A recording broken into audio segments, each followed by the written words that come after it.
Well, so here's the exam 3 practice test. So the first thing you're going to do is the chi-square goodness of fit test. Below is the count of days of sunshine per year in each city. Do a chi-square goodness of fit test. So if you can recall, the equation for doing this is the observed count minus the expected count squared divided by the expected count. And you add them up for every cell that you have. So, for instance, if we were to start with Seattle, the observed count is 152, and the expected count is something that we're going to have to calculate. And in this case, when we're doing this, it is just the average. So first things first, let's find the average. So 152 plus 166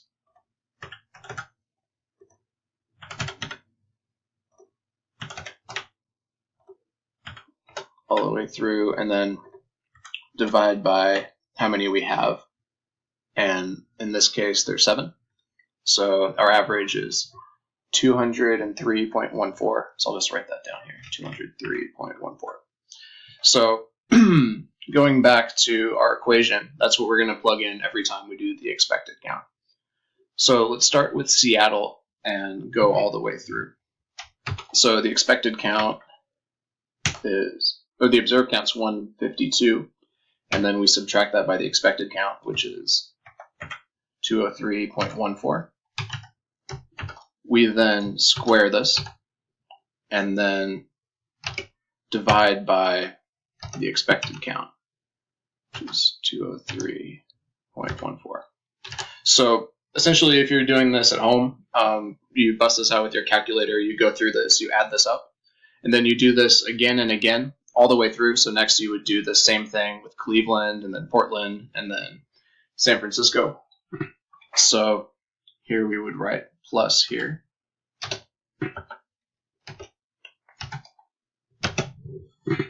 So now I'm going to just take this equation and copy it over. And the only thing that gets changed from cell to cell is this number here in the observed count. So to do Cleveland, it would be the exact same thing as Seattle, except for it would be 166 right here instead of 152. And because of that, I'm able to just copy and paste and fill it in like this.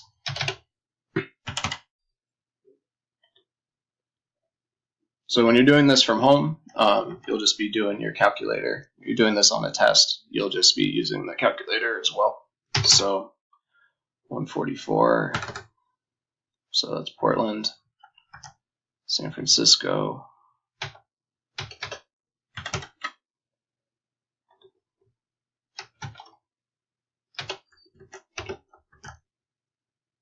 Fort Collins,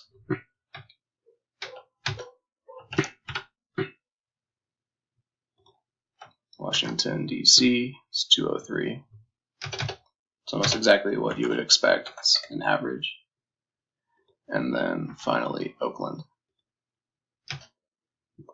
Oakland has 261. So during the test, you'll be writing this all out and using your calculator. I'm just using a little shortcut here. I'm going to take it to an online calculator that I use for calculus and stuff like that.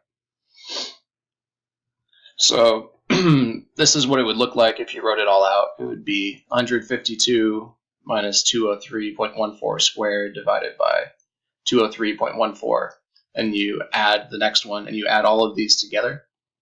And once you're done adding them all together, you should get 74.36, somewhere in here. I won't be mad about minor rounding errors because that's not the point. So 74, so that's a really high chi-square value. So our chi-square value is 74.36. Great. So the null hypothesis, this is always the statement of no difference. So the days of sunshine are the same in all the cities.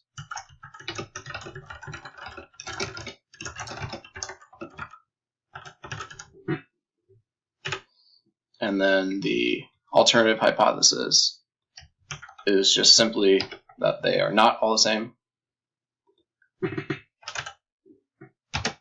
there's at least one that's different from that. And using the chi-square table, which is in the book and will be given to you, you'll go to 6 degrees of freedom, which is the degrees of freedom for this, and you'll see that 74 is a really, really large test statistic, which is incredibly significant. So because of that, we can conclude that they're different. And if you look on the sheet, you'll see that the p-value is less than 0.001. So we reject the null hypothesis that they are the same, and accept the alternative hypothesis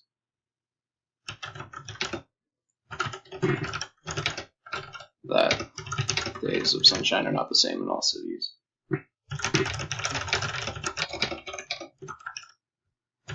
Great. Now let's move over to the next one, linear regression. So right down here. So you should already have the data analysis toolpack. If you don't, file, options, go to add-ins, and add-ins, go Excel add-ins, and then toolpack. So I assume you do have it, so we can just click on data analysis right here. And let's find regression. Here we go. So the Y input range is always what we are trying to predict. So we're trying to predict job performance, and the data we're given is GPA. So job performance is going to be the Y. So let's put job performance in the Y and put college GPA in as the X and hit OK. So the number we're looking for here is this, which is really, really small. It's a scientific notation, so it goes out 6 zeros, so it could be like 0.000000. So it's less than 0.001. So it's going to definitely be statistically significant. So next, let's make a chart. So insert scatter plot. Great. So we have GPA at the bottom and job performance on the top. So job performance is on a 1 to 10 scale, so we can make this 10. And then let's get rid of the title. We don't need the title. Get rid of the grid lines. They don't do us any good. You don't use them in APA. And then let's add a trend line. And let's add axes titles. So on the bottom, this is college GPA. And then for the Y, it is job performance. Great. Click on that, copy it, move it over to Word, insert our graph.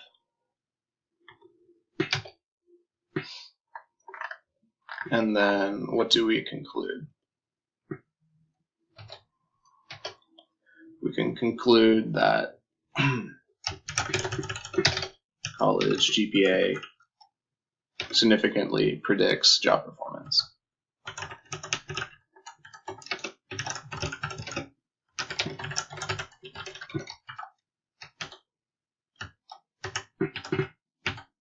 So P is less than 0.0001. So we reject the null hypothesis that there's no association between the two, and we accept the alternative hypothesis that GPA predicts job performance.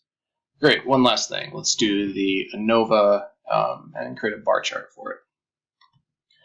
So using ANOVA, we want to switch it from the long method to the wide method. So basically what we're doing is this. I'll have Starbucks here. Starbucks, Pete's. Good coffee place if you haven't been there. And Caribou. And let's take the associated data.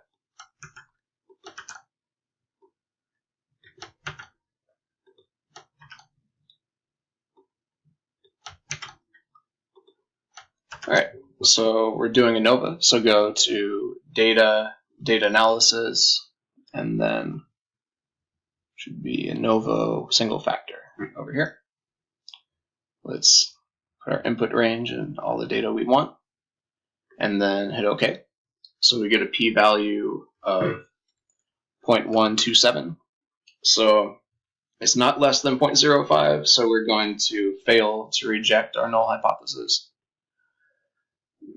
So the null hypothesis would be that stress levels are the same across all the coffee locations, and then the alternative hypothesis is that there's some differences between stress levels at the coffee location.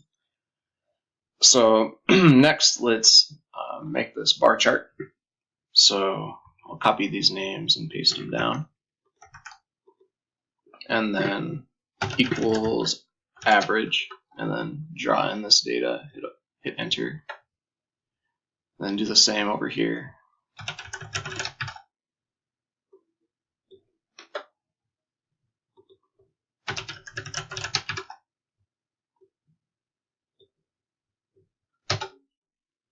Great. So for this, I went one cell too far. I don't think it makes a difference, but just in case it did. Great. So now you can grab this data, go to Insert, Bar. Now let's use 2 dimensions, fine. So get rid of the chart title, get rid of the grid lines, label everything. So let's do axes titles. So this would be on the bottom, coffee shop, and then on the side, stress levels. Stress level. Cool. So then click on that, copy it, paste it over.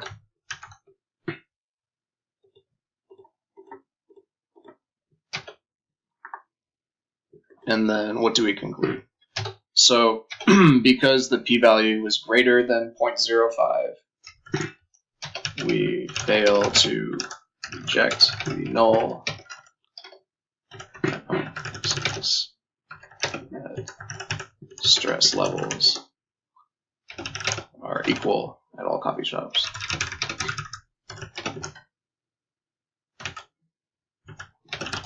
And therefore, we cannot accept the alternative hypothesis that there are different levels of stress.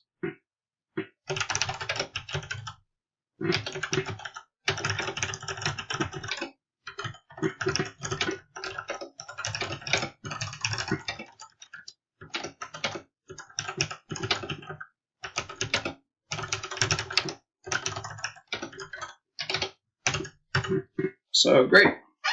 That's the exam 3 practice test. So yeah, make sure to have a good idea of what we just did here and go through the slides to make sure they make sense to you.